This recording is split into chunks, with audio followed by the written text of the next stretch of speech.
C24 तास या YouTube चॅनलला लाईक करा, शेअर करा, सबस्क्राईब करा आणि बेल आयकॉनवरती क्लिक करायला विसरू नका.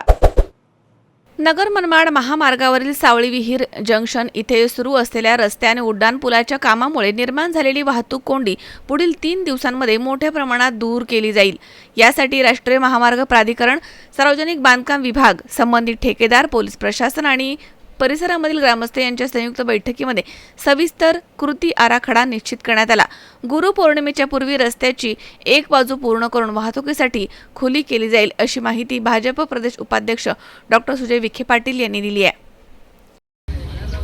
ठेकेदार जो नेमला गेला तो केंद्र शासनाने त्या ठिकाणी नेमलेला आहे. तो काय माझा ओळखीचा किंवा कोणाच्या नातेवाईक नाही. आमचा हा प्रयत्न राहिलेला आहे की आता बऱ्याच वर्षांनंतर हा रस्ता होतोय, तर जे जसा होऊ शकतो चांगल्यात चांगल्या त्यातल्या त्यात तो करायचा आम्ही प्रयत्न करतो.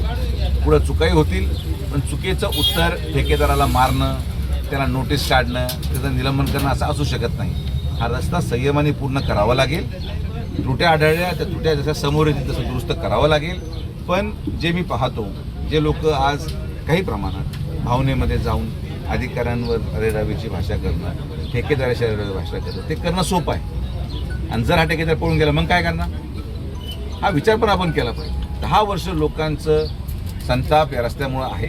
आपल्याला जे नशिबात असेल, आपलं नशीब असं आहे की आपल्याला 40% बिलो घेणारा ठेकेदार. कमीत कमी आमच्या तालुक्यामध्ये तरी कोणी टक्केवारी मागत नाही. ना ग्रामपंचायत, ना सरपंच, ना आमदार, ना कोणी कार्यकर्ते. त्यामुळे रस्ता हा जलदगतीने झाला. जिथं जिथं टक्केवारी मागण्याची अडचण आलेली आहे तिथं तिथं रस्ता होऊन राहिला. तर जे टक्केवारी मागतायत, ज्या भागामध्ये मागतायत तो प्रश्न त्यांना. यामध्ये दोन्ही भाग आहेत. काही ठिकाणी खरोखर दूध भेसळीवर खरोखर कारवाई होते आणि काही ठिकाणी अधिकाऱ्यांवर प्रेशर आणून चुकीचे पंचनामे देखील केले जातात. हे जे काही आज वर्तमानपत्र आणि मीडियाच्या माध्यमातून असं वाटत आहे की महाराष्ट्राला निर्मिती झाल्यापासून आणि देशाला स्वातंत्र्य मिळाल्यापासून मागच्या 15 दिवसामध्येच कारवाई होऊ राहिल्या, याच्या अगोदर कारवाई झालेल्या नव्हत्या, असं चित्र मीडियाच्या माध्यमातून निर्माण केलं जातं. याच्या अगोदर पण अधिकारी काम करत होते, पण आता प्रासंगिक काही ठराविक एक वेगळ्या बातम्या तयार होणं हे आता नैसर्गिक भाग आहे. आणि त्या बातम्याच्या अनुषंगाने कुठंतरी वारंवार कारवाईचं नाव दाखवण्याच्या नावाखाली चुकीचे पंचनामे आणि चुकीच्या ठिकाणी कारवाई पण होऊ राहिली, ही पण वास्तविकता.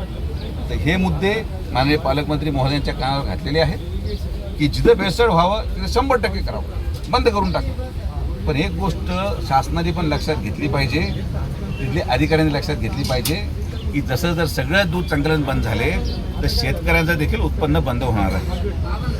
तर एकतर्फी कारवाई करून चालणार नाही. तुम्हाला जर पुढे भेसळ आढळत असेल तर ते किती गंभीर स्वरूपाचं आहे त्याची शहनिशा करून त्याला 2 दिवसाची मुदत देऊन मग पुढे कारवाई करावी, जेणे की शेतकऱ्यांना देखील त्याची अडचण होणार नाही. तर मी मीडियाच्या माध्यमातून विनंती करेल प्रशासनाला की याच्यापूर्वी पण कारवाई होत होत्या. महाराष्ट्र मागच्या 15 दिवसामध्येच काम करायला सुरू झालं असं अजिबात नाही. यापूर्वी पण कारवाया व्हायच्या. पण मला एक गोष्ट कळत नाही की मागच्या 15 दिवसामध्येच कारवायांची एवढी प्रसिद्धी का होऊ राहिली, हा माझ्या मनामध्ये प्रश्नचिन्ह आहे. तुकाराम मुंडे आल्यामुळे या कारवाई सगळ्या होतात, कोंडी होत आहे. त्याचप्रमाणे धुळीचं देखील मोठं साम्राज्य आहे. आपण काही ठेकेदाराला काही सूचना केल्या आहेत का?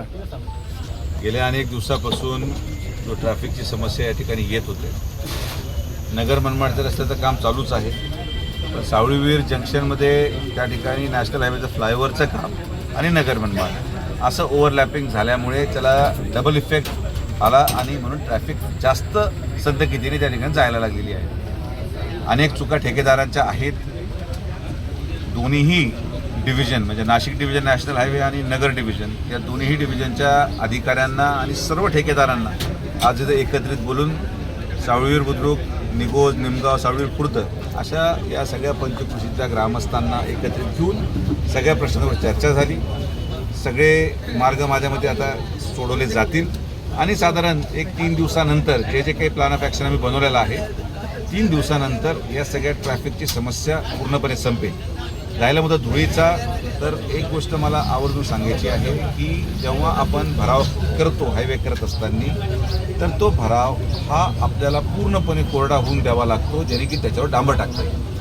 जर पाणी टाकण्याची मागणी आपण मान्य केली तर तो भराव कधीच कोरडा होणार नाही, रस्ता खचेल, जसं राहुरीमध्ये अनेक ठिकाणी झालेलं आहे. तिथं लोकांच्या आग्रहामुळं काही प्रमाणात रस्ता हा लवकर करण्यात आला आणि म्हणून तो रस्ता खचला. तर आपल्या इथं ते होऊ नये म्हणून थोडा धुळीचा त्रास ग्रामस्थांना सहन करावा लागेल.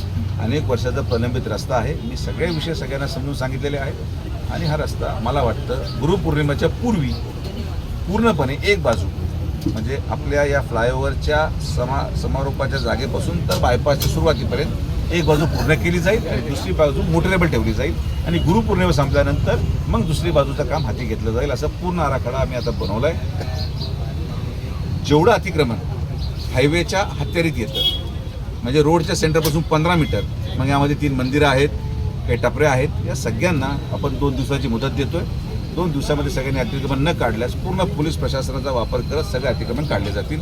हे मी स्पष्टपणे ग्रामस्थांनाही विनंती केलेली आहे आणि सगळ्यांना सूचना पण दिलेल्या आहे. जी अवजड वाहतूक